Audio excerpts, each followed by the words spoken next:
Welcome friends. এই মুহূর্তে যেহেতু জানুয়ারি 2016 থেকে ডিসেম্বর 2019 এরিয়া ক্যালকুলেশন করার একটি বিষয় রয়েছে, আমি সেই এক্সেল শিট 4 বছরের নিয়ে এসেছি। এখানে কিন্তু একদম অ্যাকুরেট হিসাব আপনাদের বের হবে। তার কারণ শুধু ডি এর ডিফারেন্সটা কিন্তু ক্যালকুলেশন করলে হবে না। এর আগের রোপার সময় যারা এরিয়ার ক্যালকুলেশন করেছিলেন আপনাদের মনে থাকবে যে already drawn, to be drawn দুটো আলাদা ফ্যাক্টর করে পি ট্যাক্সের যে ডিফারেন্স, পাশাপাশি ইন্টারিম রিলিফ সেই সময় একটা ছিল, সেই ইন্টারিম রিলিফটা এখানে বসাতে হবে। কারণ ডিএ বাড়ার জন্য অনেকের পি ট্যাক্সের স্ল্যাব চেঞ্জ হতে পারে, সেক্ষেত্রে পি ট্যাক্সের ডিফারেন্সটাও কিন্তু আমাকে হিসাবের মধ্যে আনতে হবে। তো আনার পর এই পেজ, 4টে পেজ আপনারা যদি প্রিন্ট করে নেন, একদম আপনাদের হিসাব আপনাদের হাতের কাছে রয়ে গেল। এবং এই হিসাব সম্পূর্ণ অ্যাকিউরেট হিসাব, শুধু ডি এর ডিফারেন্সটা করলে কিন্তু হবে না, এটা ভালো করে বুঝতে হবে। এবার আমি প্রত্যেকের জন্যই বিষয়টা বলে দিচ্ছি, যদি এর মাঝে কারোর 10, 20, 18 ইয়ার্স বেনিফিট না হয়, তাহলে শুধু জানুয়ারিতে আপনার ধরুন বেসিকটা আপনি বসিয়ে দিন। বেসিক আপনি বসিয়ে দিলেন, তাহলে আপনার সমস্ত হিসাব বেরিয়ে যাবে। এইবার ইন্টারিম রিলিফটা এখানে আমি একটু বলে দিচ্ছি। অলরেডি ড্রন অর্থাৎ যেটা পেয়েছেন ইন্টারিম রিলিফ কিন্তু 2016 সালের জুলাই মাস থেকে শুরু হয়েছে। ধরুন আপনি ইন্টারিম রিলিফ পেয়েছিলেন 1000 টাকা, তাহলে এইখানে একবার 1000 বসিয়ে দেবেন, তাহলে আপনার এখানেও আয়ারটা টু বি ড্রনেও 1000 এসে যাবে। আর যেহেতু ইন্টারিম রিলিফ চেঞ্জ হয় না, ওটা যতদিন চলবে 1000 আছে, আমি ওটা পরে আবার আলোচনা করছি। এইবার দেখুন, আপনার জুলাই কিন্তু অটোমেটিক ইনক্রিমেন্ট নিয়ে নেবে। আমি একবার দেখিয়ে দিই, তারপরে এটা আপনার 2017 সালের, এখানেও দেখুন বেসিক অলরেডি চেঞ্জ হয়ে গেছে, দেখতেই পাচ্ছেন। এইবার এইখানে মজাটা দেখুন, এইখানে 2017 সালে আমরা যেটা দেখতে পাচ্ছি, 2017 সালে আপনি পিট্যাক্স দিয়েছিলেন 150 টাকা করে। এবার টু বি ড্রন মানে যেটা পাবেন, সেখানে ডিএটা বাড়ার জন্য দেখুন আপনার পিট্যাক্স হয়ে গেল 200 টাকা। তাহলে আপনার এক্সেস পিট্যাক্স 50 টাকা, এটাও কিন্তু আপনার টোটাল যে এরিয়ার হবে সেখান থেকে এই টাকাগুলো মাইনাস হবে। এই বিষয়টাও মাথার মধ্যে কিন্তু রাখতে হবে। পাশাপাশি ডান দিকে সেই সময় এআইসিপিআই রেট, ডিএর এবং ওল্ড ডিএর রেট আমি এখানে দিয়ে দিয়েছি। এইভাবে আপনার এটা 2018 দেখতে পাচ্ছেন, এটা 2018। এখানেও দেখুন পিট্যাক্স 150 করে কাটিয়েছিলেন, এখন পিট্যাক্স হয়ে যাচ্ছে 200 টাকা। জুলাই মাসে অটোমেটিক ইনক্রিমেন্ট নিয়ে নেবে। সরি। আচ্ছা, এরপর আমি যেটা বলছিলাম যে এই ইন্টারিম রিলিফ কিন্তু আপনার 18 সালের ডিসেম্বরে শেষ হয়ে গেছিলো। দেখুন ইন্টারিম রিলিফ যেহেতু ফিক্সড, এটা চেঞ্জ হয় না, এটা 1000 টাকা করেই আপনি একবার ফুট করলেই পুরোটা নিয়ে নেবে।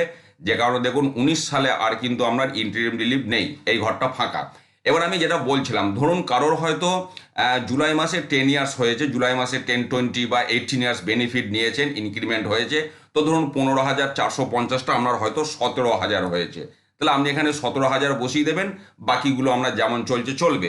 আবার ধরুন কারোর এই রকম হলো যে মাসের মাঝখানে হয়েছে নভেম্বরে, ধরুন নভেম্বরে আপনার এইটা ফ্র্যাকশন হয়তো আপনি নিয়েছেন 16,225, তারপরেরটা হয়তো আপনার টোটাল যে ইনক্রিমেন্টটা সেটা নিয়ে নেবে। কারণ অনেকে সেই ভাঙা মাসে কাটা কাটা করে ইনক্রিমেন্টটা নেন, 10, 20, 18 ইয়ার্স বেনিফিট। তো সেক্ষেত্রে ধরুন নভেম্বর মাসে আমরা 10, 20, 18 ইয়ার্স বেনিফিট হচ্ছে 16,225 রিভাইজড বেসিক পে। আর রিভাইজড আপনার বেসিক পে, যেটা ফুল বেসিক পে, সেটা ধরুন 17,000। ডিসেম্বর মাসে 17,000 বসিয়ে দিলেন, সেই সাপেক্ষে কিন্তু আপনার হয়ে যাবে। এইবার আমি যেটা বলতে চাইছি, এখানে যদি আপনার কোনো কারণে এমনটা হয় যে আপনার হয়তো ইনক্রিমেন্ট স্টপ আছে, তাহলে আপনি সেই জায়গায় জুলাই মাসে সেই ফিক্সড অ্যামাউন্টটাই বসিয়ে দেবেন ইনক্রিমেন্ট স্টপের দরুন, যেটা আপনার হওয়ার কথা ছিল। তো কাজেই এইভাবে আপনারা এখান থেকে করতে পারছেন।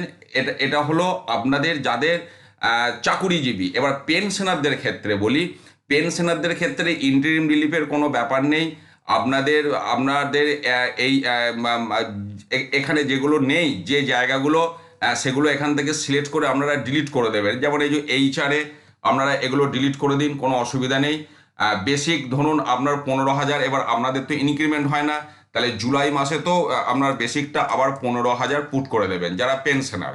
হ্যাঁ, আচ্ছা, তাহলে দেখুন আপনার যা টোটাল আসার এখানে কিন্তু এসে গেল। মানে অলরেডি ড্রনেতে আপনি ডিলিট করে দেবেন যেগুলো আপনারা পাচ্ছেন না। আবার ধরুন পরের বছরও আপনাকে জুলাই মাসে গিয়ে বেসিকটা সেই 15,000ই করে দিতে হবে, আপনাদের যেহেতু বেসিক চেঞ্জ হয় না। এইভাবে করুন, দিয়ে শেষকালে প্রত্যেকটা জুলাই আপনি সেম করে দেবেন, আমি আর দেখাচ্ছি না। দিয়ে শেষকালে আপনার এখানে টোটাল এরিয়ারটা শো করে দেবে, কত আপনার টোটাল এরিয়ার হচ্ছে। এখানে যে এরিয়ারের ফিগারটা দেখছেন, এটা 100% এরিয়ারের ফিগার। এটাকে 4 দিয়ে ভাগ করলে 25%টা দাঁড়াবে। আর প্রত্যেকটা আপনার বছরেরই আমি আলাদা করে দেখিয়ে দিয়েছি। এবারে এইটা যদি আপনারা প্রিন্ট করেন, আমি একটু দেখাই। প্রিন্টিংয়ের আমি অপশনটা এখানে করে দিয়েছি। দেখুন এক একটা পেজ আপনার প্রিন্টিংয়ে আসবে, এক একটা সাল দেখতে পাচ্ছেন, এটা 2016, তারপরে 2017, তারপর 2018, 2019, 4টে পেজে 4টে প্রিন্ট হয়ে যাবে। A4-এ আমি সেট করে দিয়েছি।